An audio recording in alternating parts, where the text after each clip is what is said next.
हिंदू हिंसक जो बोलते हैं राहुल गांधी जी, वो हिंदू हैं। उनका आज तक जाति का पता चला? जैसे जाति जनगणना जो कराने जा रहे हैं राहुल गांधी, तेजस्वी यादव, अखिलेश यादव, तो ये लोग से मैं पूछना चाहता हूँ कि तेजस्वी यादव खुद बताएं कि उनका जो बच्चा होगा उसका जाति क्या होगा। मुख्यमंत्री एक चीज़ और कहते हैं कि हम लोग हिंदू हैं, एक हाथ में माला लेके चलते हैं तो दूसरे हाथ में भाला लेके चलते हैं। अगर ज़रूरत पड़ी तो हम लोग माला और भाला का दोनों इस्तेमाल करेंगे। आज जो जय फिलिस्तीन का नारा लगाया है ओवैसी, वो अपने समुदाय को जगाया। तो हमारे प्रधानमंत्री ने बोले कि आप सनातन धर्म के मानने वाले जो भी हैं, आप तैयार हो जाइए। इन लोग को वहीं पे जाकर रहना चाहिए, गाजा में ही, क्योंकि यहाँ पे उन लोग को रहने के लिए कोई जगह है नहीं। वहाँ पे रहेंगे तो उनके बाप दादा तो वहीं से आए हुए हैं, वहीं पे रहेंगे तो उनके लिए बेटर पड़ेगा। लेकिन यही तो है कि हम लोग में कमी है कि हम लोग जातिवाद में बढ़ जाते हैं। अगर हम लोग एक होकर लड़े तो ऐसी हरकत कोई नहीं करेगा। योगी आदित्यनाथ जी ने बोले हैं कि सनातनियों सावधान हो जाओ, प्रधानमंत्री जी भी बोले, इसका मतलब क्या हुआ? इसका मतलब हम लोग तैयार रहे, और क्या, कुछ होने वाला? बिल्कुल होने वाला है और होगा भी। नमस्कार दोस्तों, अभी हमारी मौजूदगी कमरिया पथ पे है, जहाँ की बता दे यहाँ से कुछ दूर क्या, यहाँ से ऐसे होइएगा तो झारखंड बॉर्डर आएगा और ऐसा आएगा तो बिहार आएगा। यहीं पे हमारे साथ यूपी के कुछ लोग हैं, इनसे जानने का कोशिश अभी करेंगे कि यूपी में जो एक नया कानून योगी आदित्यनाथ जी ने आदेश लाया है कि आपको ठेला हो चाहे दुकान हो, आपको नेम प्लेट नाम चिपकाना होगा। इसी पे इनसे हम बात करेंगे कि क्या सही है या गलत है। भैया सबसे पहले नाम आपका क्या हुआ? शिव आश्रय। अच्छा, यूपी में जो आदित्यनाथ जी लाए हैं, नया कानून बना रहे हैं, उससे क्या दिक्कत है? नाम अपना चिपकाने में क्या दिक्कत है? सर इससे कोई दिक्कत नहीं है, ये बहुत बढ़िया ही वो कानून लाए हैं जिससे कि लोगों को पता चले।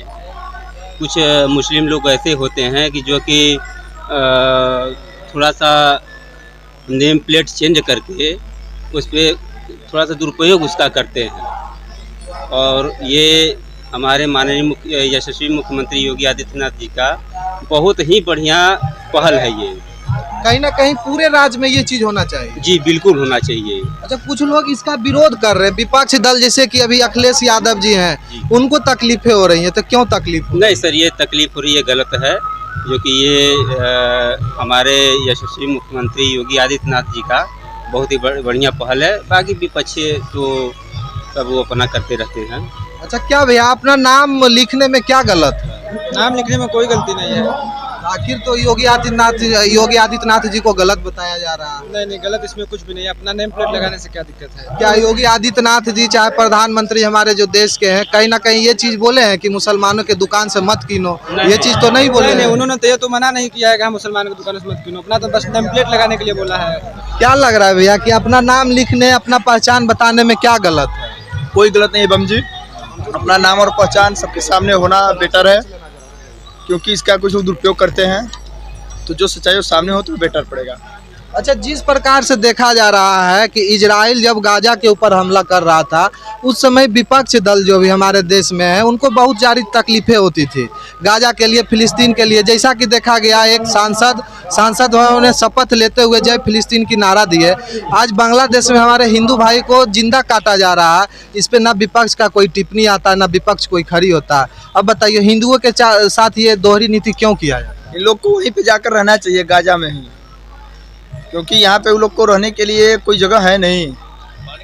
वहाँ पे रहेंगे तो उनके बाप दादा तो वहीं से आए हुए हैं, वहीं पे रहेंगे तो उनके लिए बेटर पड़ेगा। हमारी सरकारें क्यों नहीं? विपक्ष का तो काम ही है विरोध करना।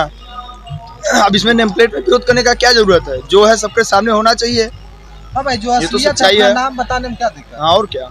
अच्छा, जिस प्रकार से विपक्ष घेरती है सरकार को, कहीं ना कहीं आखिर हिंदुओं के साथ गलत होता है तो कोई खड़ी नहीं होता है। चाहे हमारे देश भारत में रहते हैं, खाते हैं भारत का, गाते हैं पाकिस्तान का। इस पे सरकार क्या कोई कानून लाना चाहिए? इस पे क्या? बिल्कुल कानून लाना चाहिए। जो भी भारत विरोधी उनको तुरंत बाहर करना चाहिए।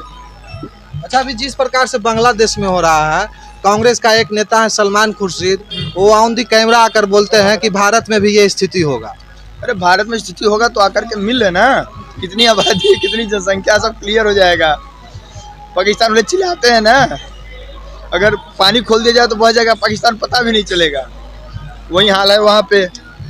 अच्छा, आप लोग सनातन धर्म को मानने वाले हैं। योगी आदित्यनाथ जी ने बोले हैं कि सनातनियों सावधान हो जाओ। प्रधानमंत्री जी भी बोले, इसका मतलब क्या हुआ? इसका मतलब हम लोग तैयार रहे और क्या, कुछ होने वाला बिल्कुल होने वाला है और होगा भी। जब बांग्लादेश में हमारे हिंदू भाई के साथ अन्याय हो रहा है, बॉर्डर पर देख रहे हैं कि कितना बांग्लादेशी बॉर्डर पे आकर के बिहार में, भारत में घुसने का पूरा प्रक्रिया कर रहा है।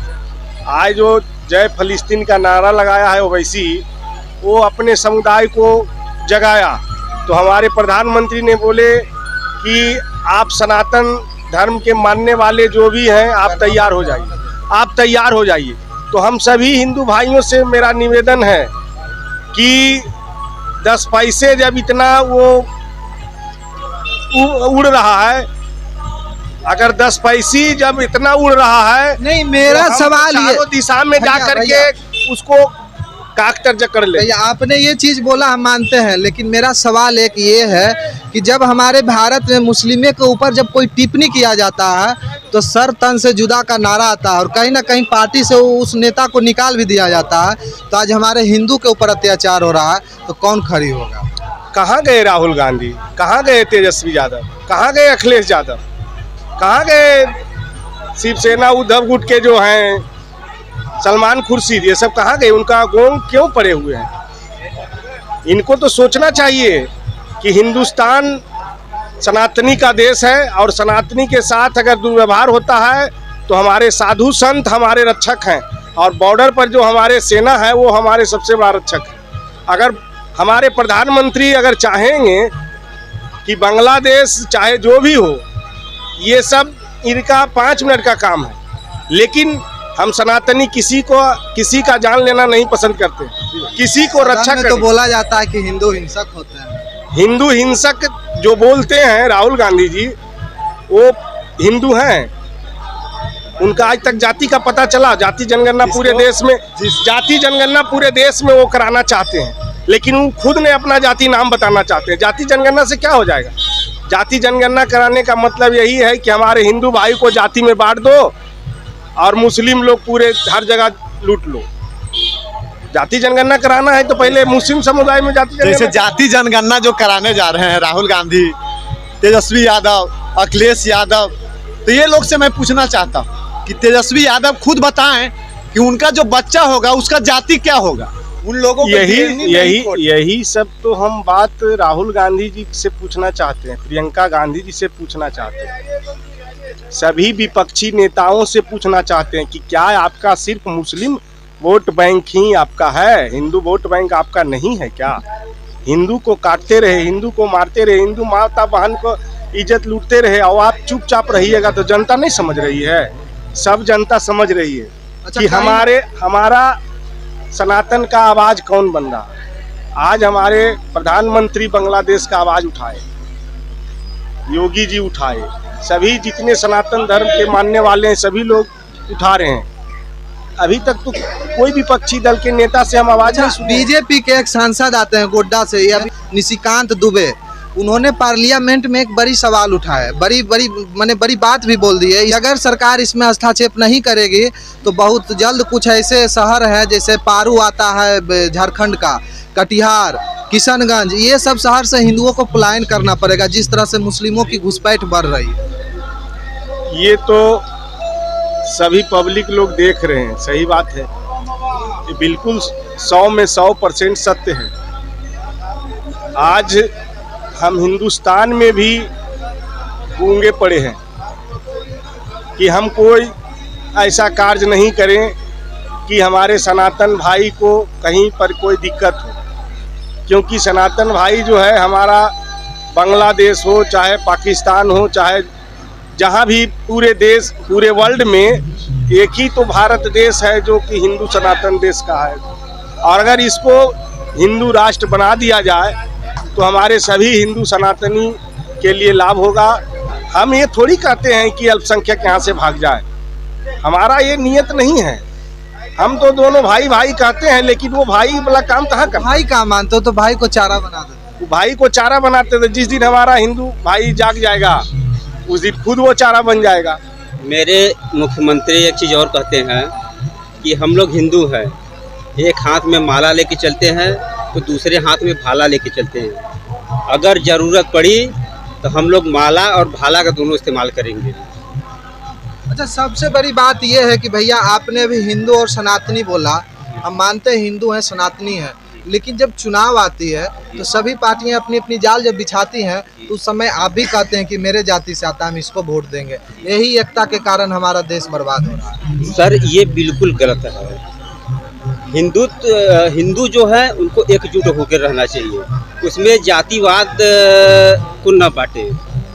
नेता आते हैं बांटते तो हम लोग तो बट जाते हैं ना। नहीं सर, ये बिल्कुल मेरी आपकी ये कमी है जो हम लोग बट जाते हैं, उसको सुधारना है। हमारी जो 110 करोड़ की सनातनी परिवार है, क्या वो कम है जो हम मुस्लिमों को भाई मानने जाए? नहीं सर, ये हम लोग जितने हैं बहुत हैं। अगर वक्त आया हम मुस्लिमों को भाई क्यों माने? नहीं, हम लोग क्यों मुस्लिमों को भाई माने? अगर वो हमको मानने के लिए तैयार हैं तो हम लोग मानेंगे, अगर वो नहीं मानने के लिए तैयार हैं तो हम लोग नहीं मानेंगे। सर आपसे एक लास्ट सवाल हम लास्ट में पूछेंगे कि अभी हमारे बीच में अगर यहाँ पे हम 4 हिंदू हैं, एक मुसलमान आ जाएगा, वो सेफ है, मेरे पास सेफ है, उसको कुछ नहीं होगा। लेकिन जम्मू कश्मीर में मुस्लिमों के बीच में हमारा हिंदू क्यों नहीं सेफ? वो नहीं सेफ इसका है। जवाब कौन देगा? 70 साल कांग्रेस राज की, आज मोदी जी हमारे 10 साल से आए हैं। 10 साल में तो कहीं ना कहीं कुछ तो राज आ रहा है ना, लेकिन 70 साल में तो हिंदुओं के साथ तो दुर्व्यवहार किया गया। जी बिल्कुल, ये अच्छा प्रश्न है आपका। सर मुसलमान जानते हैं कि अगर हम लोग हिंदू के बीच में हैं तो हम सेफ हैं, और हिंदू जानते हैं कि अगर हम मुसलमान के बीच में हैं तो हम सेफ नहीं हैं। इसका सीधा आतंकवाद से वो है, सब आतंकवादी हैं, सब आतंकवाद फैलाते हैं। अच्छा, जिस तरह से सांसद भवन में सांसद, लोकतांत्रिक देश है हमारा, पब्लिक वोट देती है तो आप सांसद बनते हैं, विधायक बनते हैं। आप सांसद बनने के बाद सांसद भवन में जाकर आप जय फिलिस्तीन की नारा लगाते हैं, इस पे सरकारें क्यों नहीं रोक लगाती, उनको निलंबित क्यों नहीं करती है? सर ये सरकार को जो इस तरीके का हरकत कर रहे हैं, सरकार को निलंबित कर देनी चाहिए। एक बार फिर से चुनाव करा दिया अयोध्या में, पता चल जाएगा कौन क्या है। वहाँ पे एक दलित बेटी के साथ, दलित बहनों के साथ, 12 साल की लड़की के साथ रेप किया गया, जिसका रेपिस्ट है, जो आरोपी है, वो अवधेश पासी का करीबी माना जाता है। उसको बचाने के लिए पूरी पार्टी लगी हुई है, कहीं ना कहीं उसके विरोध में एक टिप्पणी नहीं देती है। और जो अपने आप को कहते हैं कि हम दलित का नेता हैं, हम दलितों का नेता हैं, हम दलितों के लिए रहते हैं, वो आज एक टिप्पणी नहीं कर रहे, ना उनके परिवार से मिलने जा रहे हैं। ऐसे नेता को देश में रहने का कोई हक नहीं है। सीधा ऐसे नेता को देश से बाहर कर दिया जाए, या तो इनको सीधा खड़ा करके गोली मार दी जाए। इस पे सरकारें ना एक्शन लेगी? सर कहीं न कहीं, जी बिल्कुल सही बात है, लेकिन यही तो है कि हम लोग में कमी है कि हम लोग जातिवाद में बढ़ जाते हैं। अगर हम लोग एक होकर लड़े तो ऐसी हरकत कोई नहीं करेगा। अच्छा भैया, जिस तरह से हम लोग को बांट दिया जाता है उसका फायदा सभी नेता उठाते हैं। अगर हम लोग एक होकर, जितने भी सनातनी हैं 110 करोड़, सब एक होकर अगर आवाज़ उठाएं तो सरकार क्या एक्शन नहीं लेगी? बिल्कुल एक्शन लेगी, उनको मजबूर होना पड़ेगा। तो जिस प्रकार से आपने अभी अयोध्या का रेप कांड सुन रहे हैं, एक दलित बहनों के साथ रेपिस्ट जो आरोपी है, एक विशेष समुदाय से आता है, उसके ऊपर कोई बोलने के लिए तैयार नहीं। ये लोग जो विपक्ष के नेता हैं वो लोग विपक्षी चुनाव करते हैं ना, जो उनके पक्ष में रहता है वही करते हैं। अगर कोई अभी हिंदू धर्म से आरोपी आता तो सभी लोग तो सब तैयार हो गए होते मुद्दा उठाने के लिए। क्या से क्या हो गया होता, बीजेपी को घेर लेते कि तुरंत घेरते।